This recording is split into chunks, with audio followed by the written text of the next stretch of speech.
Chapter 36, Section 2, the 1964 election, debating the role of government. Lyndon Johnson was a man of enormous energy and big ideas. As president, he wanted to do far more than simply enact Kennedy's programs. Soon after taking office, he began developing an ambitious vision for his own presidency, should he win re-election the following year. The liberal view, expanding government to promote well-being. Johnson unveiled his vision in a commencement speech at the University of Michigan. "In your time," he told the graduating class, "we have the opportunity to move not only toward the rich society and the powerful society, but upward to the great society." The president explained further. "The great society rests on abundance and liberty for all. It demands an end to poverty and racial injustice. But that is just the beginning. The great society is a place where every child can find knowledge to enrich his mind and to enlarge his talents. It is a place where leisure is a welcome chance to build and reflect, not a feared cause of boredom and restlessness.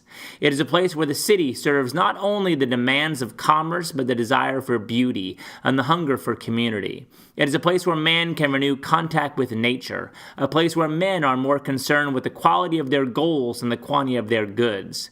But most of all, the Great Society is not a finished work. It is a challenge constantly renewed, beckoning us towards a destiny where the meaning of our lives matches the marvelous products of our labor." Lyndon B. Johnson, May 22, 1964.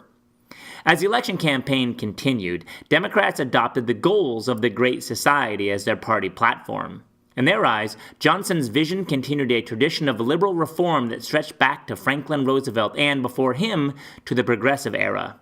Like progressives, these liberal Democrats believed the power of government should be expanded to promote social well-being. The conservative view, limiting government to preserve liberty.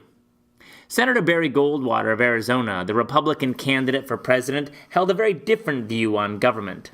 An outspoken conservative, he had rejected Eisenhower's modern republicanism as a dime store New Deal, that is, a cheap version of the Democrats' famous domestic program.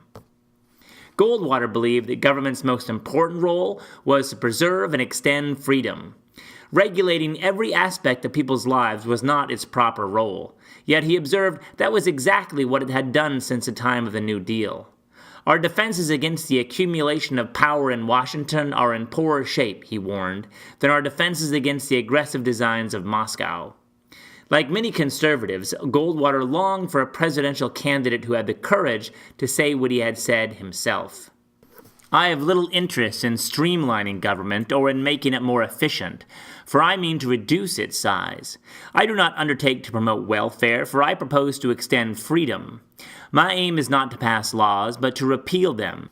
It is not to inaugurate new programs, but to cancel old ones that do violence to the Constitution, or that have failed in their purpose, or that impose on the people an unwarranted financial burden. I will not attempt to discover whether legislation is needed before I have first determined whether it is constitutionally permissible. And if I should later be attacked for neglecting my constituents' interest, I shall reply that I was informed their main interest is liberty, and that in that cause I am doing the very best I can." Barry Goldwater, The Conscience of a Conservative, 1960. In 1964, Goldwater got his chance to be that candidate. When more moderate Republicans warned that voters would reject Goldwater's views as extremism or radicalism, he answered, "Extremism in the defense of liberty is no vice, and moderation in the pursuit of justice is no virtue."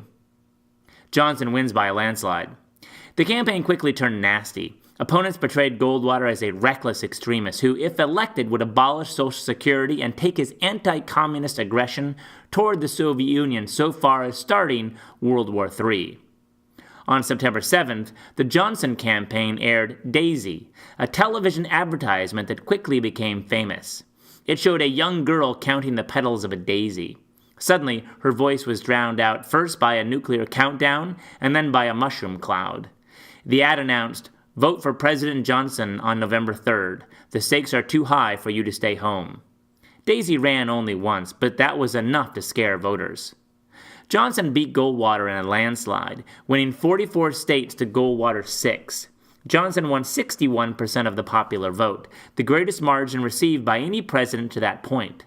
Democrats also gained a large majority in Congress. However, the election gave rise to two developments that would eventually challenge the Democrats' hold on power.